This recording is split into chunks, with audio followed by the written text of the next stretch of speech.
নমস্কাৰ বন্ধুসকল, আপোনালোক সকলোকে স্বাগতম জনাইছো। আমি ধূপকাঠি উদ্যোগ কেনেকৈ আপুনি কৰিব লাগে বা ইয়াৰ সাৱধান কি হ'ব লাগে তাক লৈ বিভিন্ন কণ্টেণ্টবিলাক প্ৰস্তুত কৰোঁ। আপোনালোকে নিশ্চয় এই বিষয়ত আগৰ ভিডিঅ'বিলাক চাইছে। তো এতিয়াও সেম বিষয়টোকে আমি আলোচনা কৰিম। এতিয়া হৈছে আজিকালি মজেদাৰ হৈছে ধূপকাঠি, অৰ্গেনিক ধূপকাঠিৰ ওপৰত মানুহ কাম কৰে। অৰ্গেনিক ধূপকাঠি মানে যিবিলাক ধূপকাঠিত পাৰফিউম আৰু চেণ্টটো নিদিয়ে, কিন্তু ধূপকাঠিবিলাক গোন্ধ আহে। তাৰমানে এই ধূপকাঠিবিলাক অৰ্গেনিকভাৱে বনোৱা গৈছে, ইয়াতে কোনো কেমিকেলছ ইউজ কৰা নাই।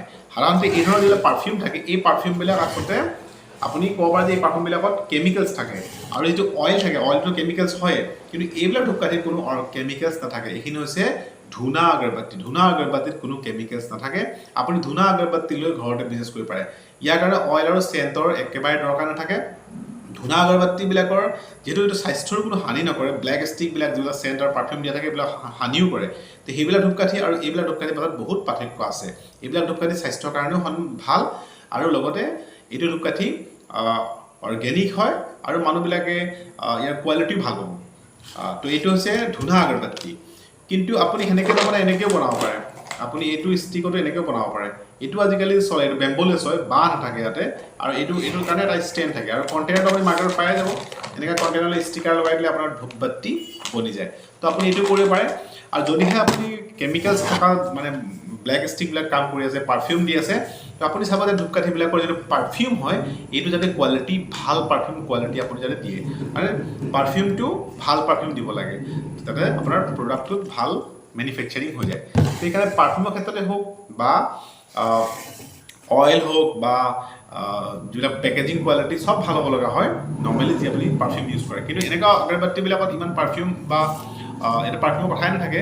ইয়াতে আপোনাৰ পেকেজিঙৰ ইমান কোৱালিটি নাই। আপুনি মেনুৱেলি কৰা যায়, হেণ্ডমেড হয়, হেণ্ডমেডো বনাব পাৰে, আৰু এইটো মেচিন মেড হয়, হেণ্ডমেডো আপুনি কৰিব পাৰে, আৰু এই যিটো পেকেজিং হয় এইটো হেণ্ডমেড কৰিব পাৰে আপুনি। তো এনেকৈ আপুনি কৰিব পাৰে। আৰু এইটোতো সহজে ক'লেই মই এইটো একদম সহজ কাম হয় এইটো কৰাটো। এইটো বনাবৰ কাৰণে আপোনাৰ ওচৰত পাউডাৰখিনি লাগিব, আৰু আপুনি যদি ধূনা দিয়ে ধূনা দিব পাৰিব। তো ধূনা পাউডাৰ মিক্স কৰি পেলাই আপুনি এনেকৈ বনাব পাৰে। এইটো জাষ্ট এটা ষ্টেণ্ড এটাতো আপুনি বনাব পাৰিব, ষ্টেণ্ডটো খাৰা হৈ থাকিবৰ কাৰণে এটা হোৱাইট চিমেণ্টৰ পৰা ষ্টেণ্ড বনাব পৰা যায়। বাকী ভিতৰত হোৱাইট ষ্টেণ্ডটো ভৰাই দিলে, আৰু এইটো বক্স কৰিলে, ষ্টিকাৰ লগাই পেলাই আপুনি চেল কৰি দিলে।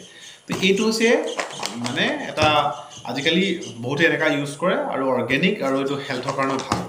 এইটো হেল্থৰ কাৰণে ভাল ধূনাটো। কিন্তু একেই ব্ৰাউন ষ্টিক বা হোৱাইট ষ্টিক পোৱা যায়, যিবিলাক নেকি হেল্থৰ কাৰণে ভাল নহয়, অৰ্গেনিকো নহয়। গতিকে সেইখিনি আপুনি ইউজ কৰে নকৰে পিছৰ কথা, কিন্তু বিজনেছ কৰিলে এইটো যদি আপুনি কৰে, ইয়াৰ মাৰ্কেটটো ভাল, ইউনিক কোৱালিটি হয়, আপোনাৰ ব্ৰেণ্ডটোৰ এটা ভেলু থাকিব, আৰু আপুনি বিজনেছটো কৰোঁতে আপোনাৰ লাভদায়ক হ'ব।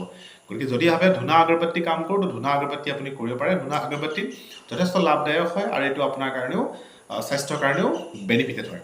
তো বন্ধুসকল, যদি ধূনা আগৰবাতি লগা হয় আপোনাক, তো আপোনাক যোগাযোগ কৰিব। ধূনা বা চন্দন ধূনাও আপুনি পাই যাব। তো এইখিনি ৰেট বাগেৰাৰ কাৰণে হোৱাটছআপ কৰিব, ডিটেইল আপোনাক মই শ্বেয়াৰ কৰি দিম।